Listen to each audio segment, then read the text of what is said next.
आ गई गुड़िया रानी। देखो तो कौन है। नमस्ते भाभी। अरे दीदी भी आई है अब की बार तो।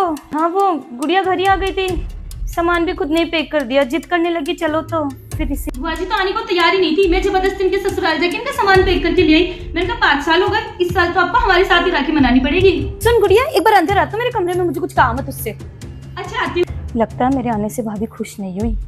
क्या हो गया, ऐसे अचानक से क्यों बुलाया? बुआ क्या सोचेगी कि अंदर बेटी को कमरे में ले जाके क्या बात कर रही है भाभी? ये तेरी बुआ को लाने की क्या जरूरत थी तुझे?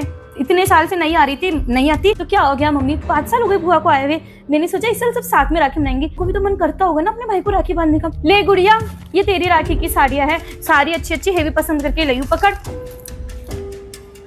और जीजी ये आपके लिए, आपकी मम्मी के बक्से में से निकाली, आपको पसंद आएगी ये साड़ी। ये 501 रुपए का लिफाफा लीजिए, पकड़िए। मम्मी मुझे आपसे कुछ बात करनी है, एक सेकंड कमरे में चलिए। क्या बात हो गई? ये क्या है मम्मी? तुम मुझे तो 4 इतनी हेवी साड़ियां दे रही हो, बुआ को इतनी गंदी सी साड़ी दे रही हो, क्या सोचेगी कि तुम दोनों में भेदभाव कर? अरे तो वो तो बुआ है, उनकी माँ ने उनको बहुत दिया, मैं उनको दूंगी, अपनी बेटी को दूंगी। तो क्या हो गया मम्मी? तुम मुझे 4 दे रहे हो तो उनको एक अच्छी साड़ी तो दे ही सकती हो ना। एक बात बोलो मम्मी, आज वो बुआ बनी है, कल मैं भी बेटी से बुआ बन जाऊंगी, तब मेरे साथ भी ऐसा ही सुलूक किया जाएगा। ये रीति आप जैसी भाभी शुरू से चलाती आ रही है और जो अंत तक चलेगी। बात तो गुड़िया सही कर रही है, ये रीत तो बदलनी पड़ेगी।